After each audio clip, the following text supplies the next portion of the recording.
Welcome to the third week of Advent. We are now a little over halfway done. It is pretty much close to Thursday.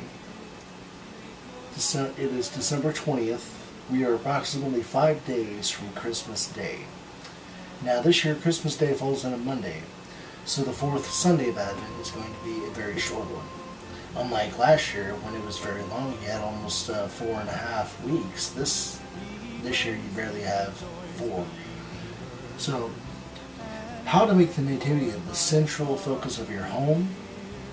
Well, there's a lot you can do with that, especially with the kids. I have this more adult version of the Nativity, and we also have another one that we will set up at the Advent wreath as we get closer to the weekend. We also have one the kids can play with over there too. So let's get started. So let's backtrack a little bit. Say it's the first Sunday of Advent. Mary and Joseph are on their way to the census to get enrolled, as decreed by Caesar Augustus, right? Okay, week 1 passes. It's the first Sunday of Advent. Second Sunday of Advent. Third Sunday of Advent. And then you can get to the fourth Sunday of Advent. And here's where things can get a little bit more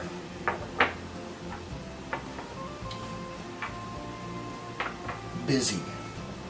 Because during the days of the 21st through the 24th, really all the way through the 26th, if you have a whole bunch of pieces, like this nativity set comes with magi, animals, baby Jesus, etc. Some pieces come with fewer, some pieces come with more, it just depends. As you get closer to the 24th of December, Christmas Eve, you can gradually move them day by day. Move the animals around a little bit, here and there. December 23rd, December 24th, December 25th.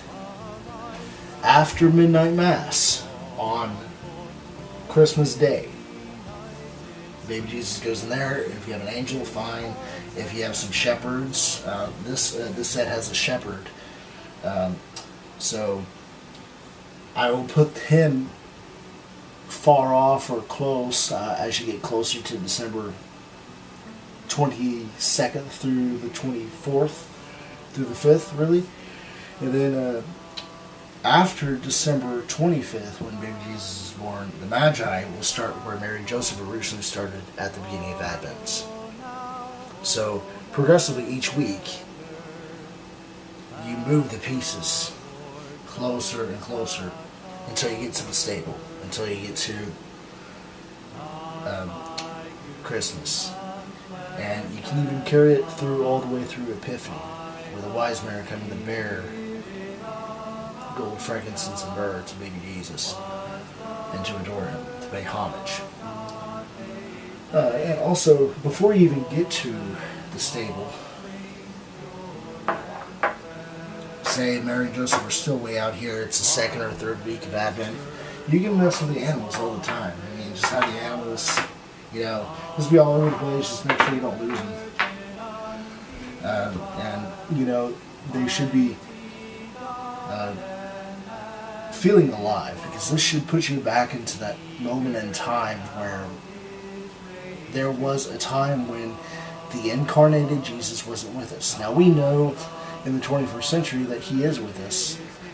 The birth, or the incarnation, the birth, the life, the death, the resurrection, and the ascension of Christ has already happened in our time. But in order to make this presence more present in our thinking, it's important to make the Nativity more important than the actual Christmas tree, or Advent tree, or Jesse tree, or angel tree, or whatever kind of tree you have. It's good to actually do these. And if you have big pieces you can do outside, great. Granted, that's probably more time. It's obviously going to be more expensive. But this is something adults can do as well as kids. I have a kid one right here that has a cow and a sheep and a stable. it actually has an angel and camels, so it actually has more animal pieces. But again, they're pretty far off from Bethlehem, just like this version of Mary and Joseph. Now, the more expensive one that we're going to set up at the Advent wreath, we're going to set up closer toward the 24th, just so we don't have to worry about it breaking. But we have two. We have one that's playable for the kids, and we have this one right here that we can always see in the kitchen. The other thing we can do is, if you have kids and you have like one of those little people nativity sets, is that when Christmas does come and Epiphany does come, and you actually get all the pieces to the nativity sets and the whole sequence is done, then they get to play with them all. I often let the kids play with the sheep and the cow and the donkey periodically through the month of Advent, and then have them be put back in their proper place where they originally set them after we get home from the Sunday Masses. So it's a good way to put Jesus in the center of this sacred time, because Advent is about preparing for the coming of Jesus, preparing not only for the first coming, acknowledging the possible second coming in your lifetime, but also acknowledging the most definite, inevitable one, which is your personal arrival at Jesus' throne when you die. So that's something to keep in mind, that this, although all this happened 2,000 years ago, it's good because sacred art can bring us in that time into the present moment for us to reflect on. And this is a good thing you can do for the Advent season. One of many things. Another thing you can do is caroling. Go to house or perhaps a nursing home or hospital or something if they allow it, or maybe just getting together with people at a party of some kind, and just caroling of some kind. That gets kind of tricky because you don't want to do caroling too early, even though this is a short Advent. Again, the idea is not to get tired of Christmas music before the December 25th. If you're tired of Christmas music before December 25th, you haven't done Advent right. I saw that in another video, and I want to echo that thought. If you are tired of Christmas music and Christmas itself by December 25th, you are not doing Christmas right. Sorry. Advent is a very important season because it helps you keep focused and calm and in check when everyone else is wanting to unwrap presents and sing carols and drink hot cocoa and do everything Christmas oriented before it's Christmas. Advent's a good time to show some sort of discipline, to show some sort of self-mortification and sacrifice. This is a good time to do it, because the hardest part about Advent is usually these last days, the last week, or even the last 2 weeks, really, but really specifically the last few days, more specifically. So like December 22nd through the 24th, you want to celebrate it, but it's still Advent. It's still Advent. It's still Advent. And if you can hold off until midnight, or even until 11:30 when they start playing Christmas carols